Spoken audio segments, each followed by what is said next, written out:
नमस्कार दोस्तों, सामान्य ज्ञान का सेट 28 आज के सेशन में हम करने जा रहे हैं।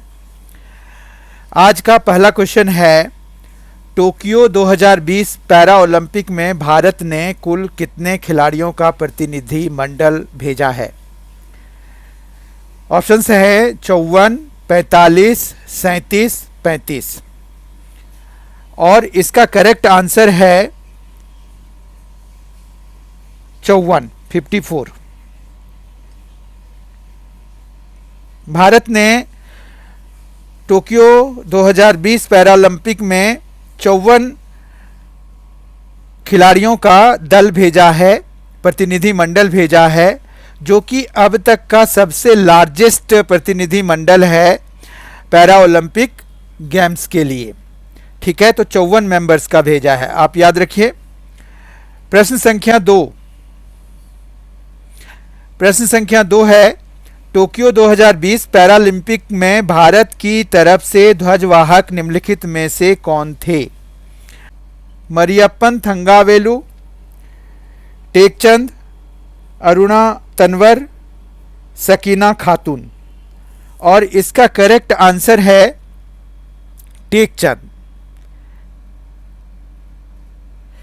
पहले मरियप्पन थंगावेलु को ध्वजवाहक बनाया गया था, लेकिन उनको जो है क्वारंटाइन होना पड़ गया, सस्पेक्टेड प्रॉक्सिमिटी ऑफ सम कोविड-19 पेशेंट्स। तो इस वजह से टेक चंद को जो है फ्लैग बियरर बनाया गया, ध्वजवाहक बनाया गया। टेक चंद जेवलिन थ्रोअर हैं, जबकि मरियप्पन थंगावेलु हाई जंपर हैं।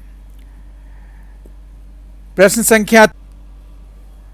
संख्या 3, टोक्यो 2020 पैरालंपिक से पहले भारत ने अब तक कुल कितने पदक जीते हैं? 8, 10, 12, 11। टोक्यो पैरालंपिक से पहले भारत ने कुल 12 पदक जीते थे। 12 पदक जीते थे, जिसमें से 4 गोल्ड, 4 सिल्वर और 4 ब्रॉन्ज। इसमें जो है 12 में 4 गोल्ड है, 4 सिल्वर है और 4 ब्रॉन्ज है। और अब टोक्यो में जो है काफ़ी अच्छा परफॉर्मेंस हो रहा है, तो आगे अब जो नेक्स्ट वीडियो आएगा उसमें हम इसकी चर्चा करेंगे।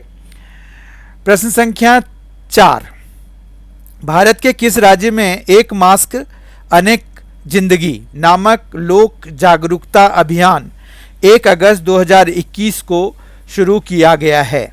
हरियाणा, राजस्थान, उत्तर प्रदेश, मध्य प्रदेश। इसका करेक्ट आंसर है मध्य प्रदेश। मध्य प्रदेश में एक मास्क अनेक जिंदगी नामक लोक जागरूकता अभियान 1 अगस्त 2021 से 15 अगस्त 2021 तक चलाया गया, जिसके तहत मास्क नहीं पहनने वालों पर जुर्माने का प्रावधान था और उनको जो है फ्री में 2 मास्क देने का प्रावधान था जुर्माने की रकम वसूलने के बाद। प्रश्न संख्या 5, हरिभंगा आम जो हाल ही में चर्चा में रहा किस देश में उगाई जाती है? भारत, नेपाल, बांग्लादेश, श्रीलंका। इसका सही उत्तर है बांग्लादेश। अभी हाल ही में ये चर्चा में रहा। इसको बांग्लादेश के रंगपुर जिले में उगाया जाता है। इसके चर्चा में रहने की वजह ये थी कि बांग्लादेश के प्राइम मिनिस्टर, प्रधानमंत्री ने भारत के प्रधानमंत्री को 2600 किलो हरिभंगा आम भेजा था और इसको फिर मैंगो डिप्लोमेसी के नाम से भी जाना जाने लगा। बाद में बांग्लादेश के प्रधानमंत्री ने 300 केजी यही हरिभंगा आम जो है वेस्ट बंगाल और त्रिपुरा के सीएम को भी भेजा। प्रश्न संख्या 6, राज्यपाल निम्नलिखित में से किसकी नियुक्ति नहीं कर सकता है? उच्च न्यायालय के न्यायाधीश, मुख्यमंत्री, राज्य लोक सेवा आयोग का अध्यक्ष, राज्य का महाधिवक्ता। इसका सही उत्तर है उच्च न्यायालय के न्यायाधीश। राज्यपाल उच्च न्यायालय के न्यायाधीश को नियुक्त नहीं कर सकता है। अनुच्छेद 217 में इसका वर्णन है कि राष्ट्रपति जो है president will appoint justice of high courts. तो 217 आर्टिकल में इस बात का जिक्र है। तो इस तरह से इसका करेक्ट आंसर है ए।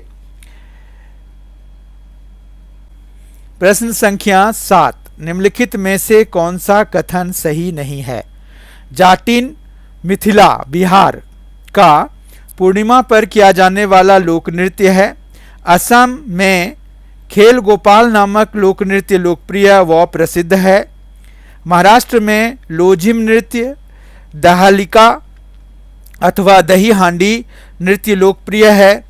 सारी कर्नाटक का फसल कटने के समय का लोक नृत्य है। इनमें कौन सा गलत है, कौन सा कथन सही नहीं है, ये बताना है। तो ये डी ऑप्शन इसका सही नहीं है।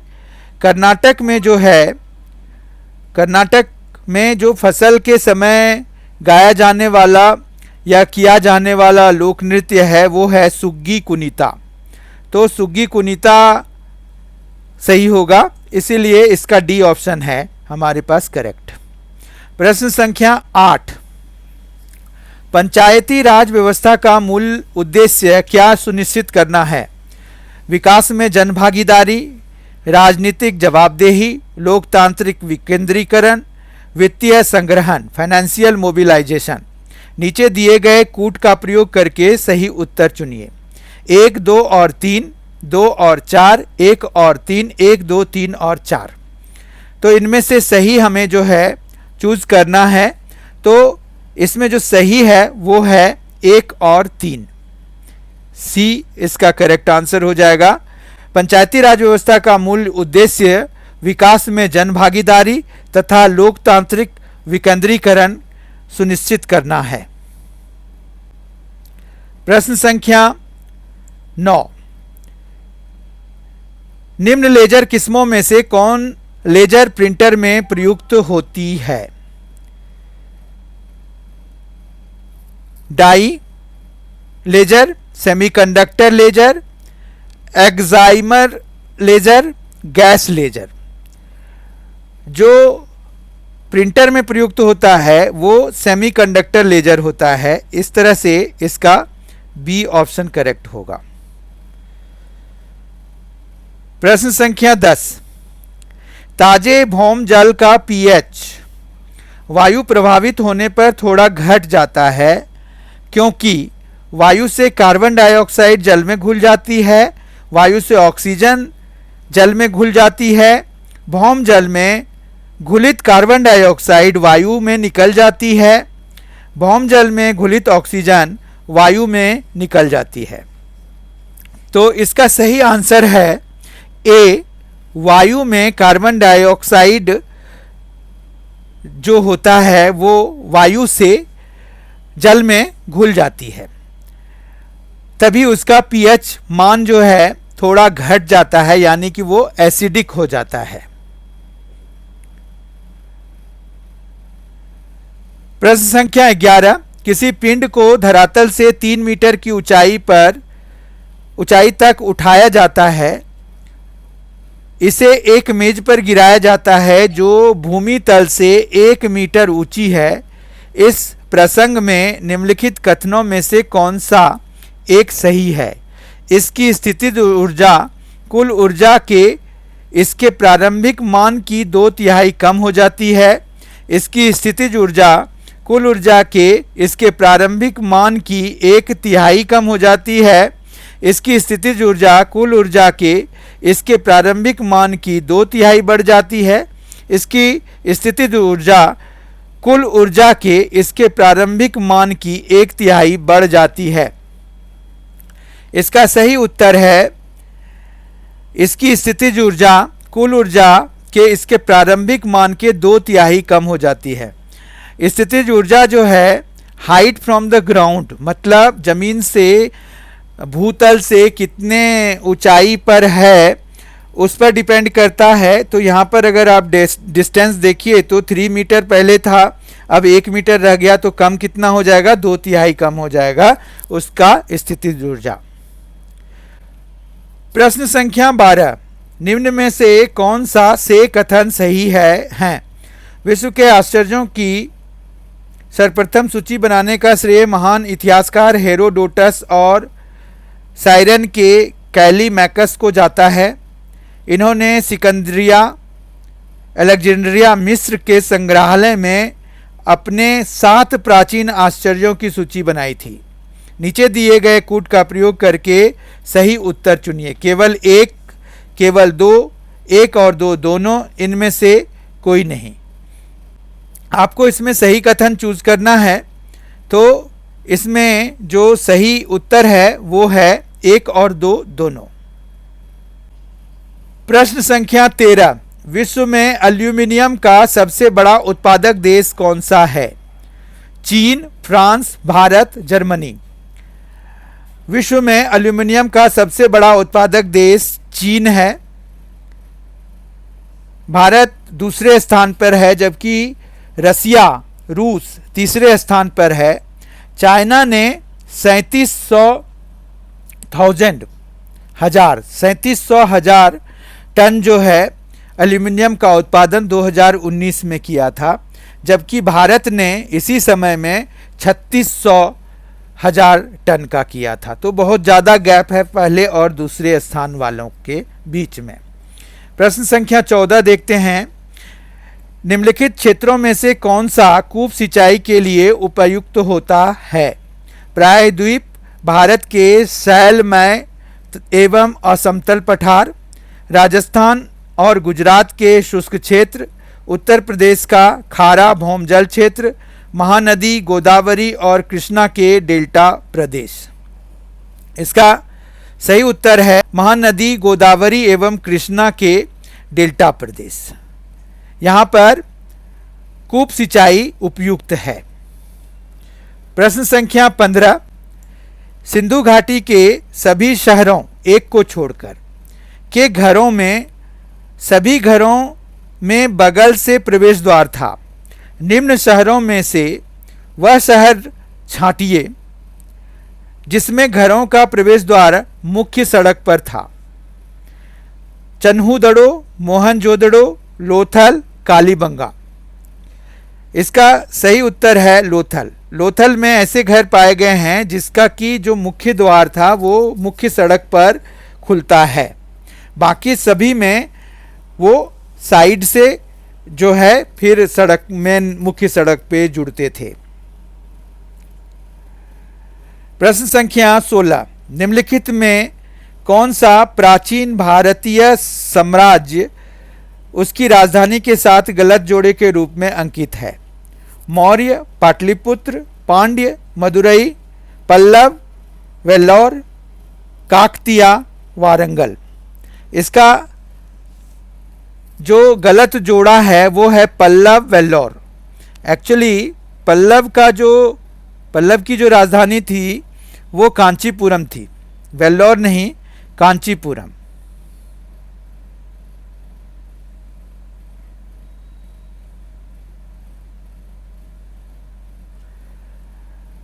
इस तरह से इसका सी ऑप्शन हो जाएगा हमारे लिए करेक्ट। प्रश्न संख्या, भारतीय शेयर बाजार में उतार चढ़ाव का कारण है विदेशी कोषों का अंतः प्रवाह और बाह्य प्रवाह, विदेशी पूंजी बाजारों में उच्चावचन, मौद्रिक नीति के परिवर्तन। इनमें से जो ऑप्शंस दिए हुए हैं उपरोक्त कथनों में से कौन से कथन सही हैं? 1 और 2, 1 और 3, 1, 2 और 3, 2 और 3। इसका सही उत्तर है 1, 2 और 3, मतलब तीनों ही ऑप्शंस इसमें सही हैं। इन तीनों ही का प्रभाव पड़ता है भारतीय शेयर बाजार के उतार चढ़ाव पर। प्रश्न संख्या 18, उत्तराखंड राज्य के सृजन के समय 11वें वित्त आयोग ने इसे निम्नलिखित में से किस राज्य का दर्जा दिया था? गरीब पहाड़ी राज्य, अविकसित राज्य, विशेष वर्ग का राज्य, इनमें से कोई नहीं। इसका करेक्ट आंसर है विशेष वर्ग का राज्य।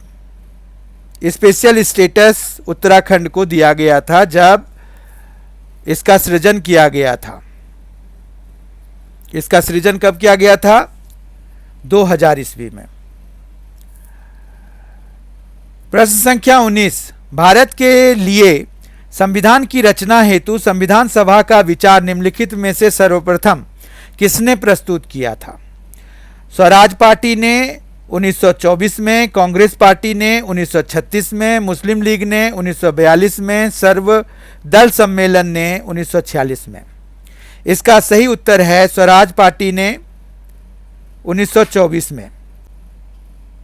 प्रश्न संख्या 20, निम्नलिखित क्षेत्रों पर विचार कीजिए। पूर्वी हिमालय, पूर्वी भूमध्य सागरीय क्षेत्र, उत्तर पश्चिमी ऑस्ट्रेलिया। उपरोक्त में से कौन सा से जैव विविधता का के हॉट स्पॉट हैं? केवल एक और दो और तीन, एक, दो और तीन। इसमें से जो करेक्ट आंसर है वो है केवल एक। मतलब पूर्वी हिमालय का जो क्षेत्र है वो जैव विविधता का हॉट स्पॉट है।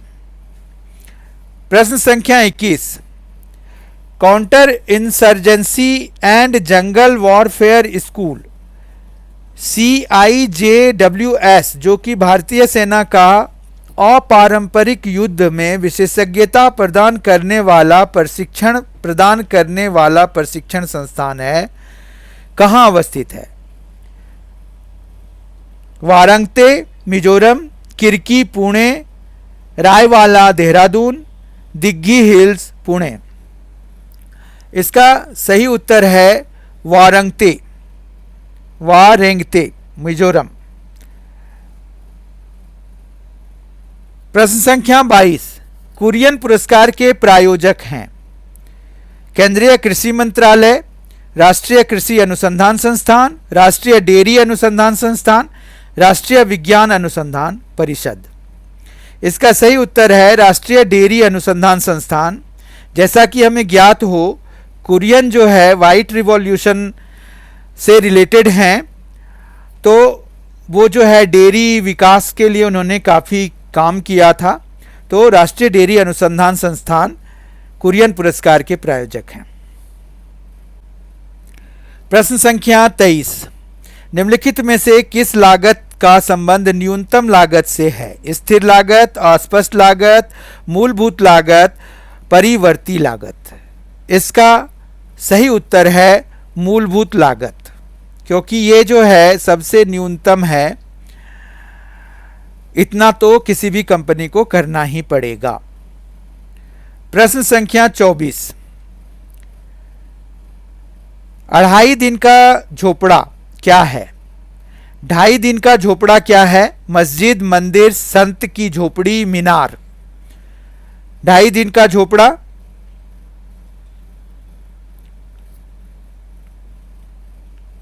2.5 दिन का झोपड़ा मस्जिद है, जो कि अजमेर में है। तो अजमेर में एक मस्जिद का नाम है 2.5 दिन का झोपड़ा, इसलिए ए करेक्ट हो जाएगा इसका। प्रश्न संख्या 25, दारा शिकोह ने निम्नलिखित में से किस युद्ध में औरंगजेब से उत्तराधिकार की लड़ाई अंतिम रूप से हारी?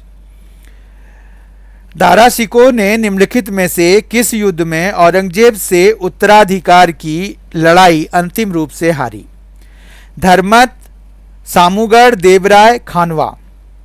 इसका करेक्ट आंसर है सामूगढ़। सामूगढ़ की लड़ाई में औरंगजेब को विजय मिली और उसके बाद जो है उत्तराधिकार औरंगजेब के पास आ गया।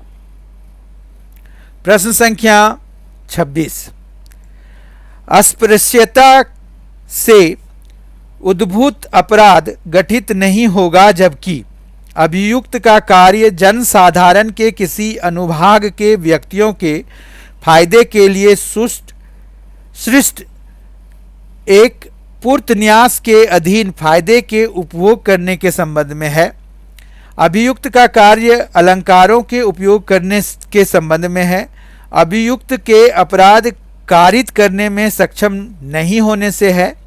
अभियुक्त और परिवादी पीड़ित समान सामाजिक समूह से हैं। तो इसका करेक्ट आंसर है डी, अभियुक्त और परिवादी पीड़ित अगर समान सामाजिक समूह से हैं तो अस्पृश्यता से उद्भूत अपराध घटित नहीं हो पाएगा। प्रश्न संख्या 27, हमारी संसद में काम रोको प्रस्ताव का क्या प्रायोजन है? अति आवश्यक लोक महत्व के निश्चित विषय पर परिचर्चा होने देना, विरोधी पक्ष के सदस्यों को संबंधित मंत्रियों से जानकारी प्राप्त करने का अवसर देना, अनुदान मांग में विशेष राशि घटाने देना, कुछ सदस्यों के अनुपयुक्त या हिंसक आचरण को रोकने के लिए कार्यवाही को स्थगित करना। ए इसका करेक्ट आंसर है, अति आवश्यक लोक महत्व के निश्चित विषय पर परिचर्चा होने देना। प्रश्न संख्या 28, वर्तमान भारतीय परिदृश्य में निम्नलिखित में कौन सा एक सही नहीं है? आयु संभाविता बढ़ रही है तथा आज यह लगभग 67 वर्ष है। शिशु मृत्यु दर घट रही है तथा 47 प्रति हजार पहुंच गई है। मातृ मृत्यु दर चिकित्सा सुविधाओं के अभाव की वजह से बढ़ रही है। स्वास्थ्य संस्थानों में जन्म देने वाली महिलाओं का प्रतिशत बढ़ रहा है। इसका सही उत्तर है सी, मातृ मृत्यु दर चिकित्सा सुविधाओं के कारण अभाव की वजह से बढ़ रही है। ये गलत ऑप्शन है।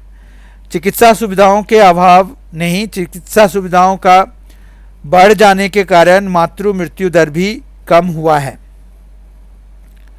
प्रश्न संख्या 29, संयुक्त राज्य अमेरिका का फॉरेस्ट हिल्स स्टेडियम किस खेल से संबंधित है? Lawn tennis, table tennis, baseball, मुक्केबाजी। इसका करेक्ट आंसर है lawn tennis. American open, US open जिसको कहते हैं, वो 4 ग्रैंड स्लैम्स में से एक है। ये पहले यहाँ पर होता था, 1972 के बाद इसको यहाँ से शिफ्ट कर दिया गया। तो यानी कि ये लॉन टेनिस से संबंधित था, फॉरेस्ट हिल्स। आज के सेशन का आखिरी क्वेश्चन, प्रश्न संख्या 30, शिवाजी के अष्टप्रधान का जो सदस्य विदेशी मामलों की देखरेख करता था वह था? पेशवा, सचिव, पंडितराव, सुमंत। पेशवा, सचिव, पंडितराव, सुमंत। और इसका सही उत्तर है सुमंत।